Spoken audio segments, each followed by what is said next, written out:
we've been talking a lot here and other places about ESPN.com listing our top 100 players for the coming season. Again, meant to be predictive of how players will perform this coming year. And as we look at the quarterbacks, we touched on Tom Brady being 6th amongst the quarterbacks a little bit earlier.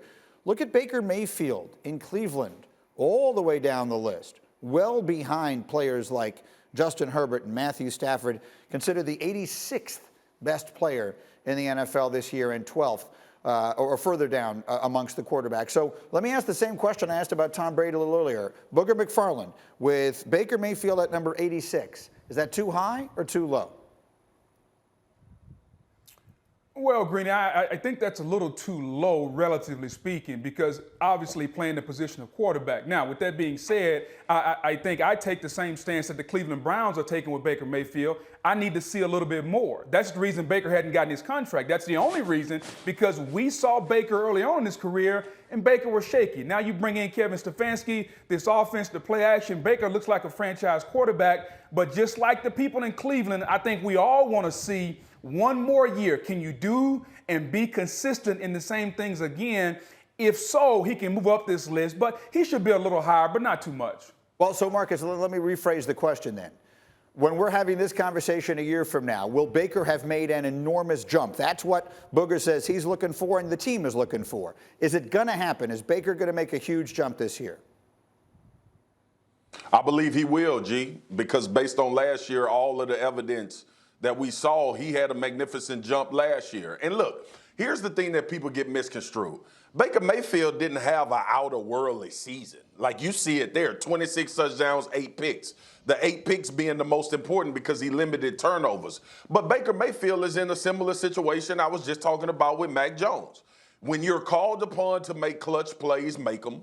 And for the majority of the game, you are going to be in a comfortable position. Now, the difference is Baker Mayfield is playing against a tremendous offensive line. He has a backfield that is elite. He has weapons all over the field.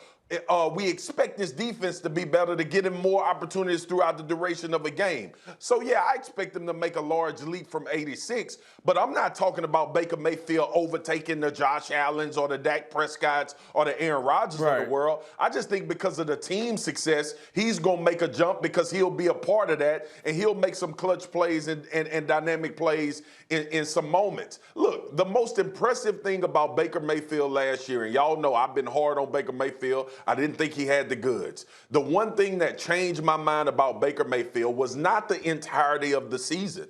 It was not that for me. It was seeing Baker Mayfield respond in clutch moments. 2-minute drills at the end of halves, end of games when you needed scores. Baker Mayfield did enough for the Cleveland Browns to beat the Baltimore Ravens. Lamar Jackson just did something extra. He was the guy that he needed to be. But the bottom line is this. Baker Mayfield at 86, he'll be higher than that, but he'll benefit from what's around him as well.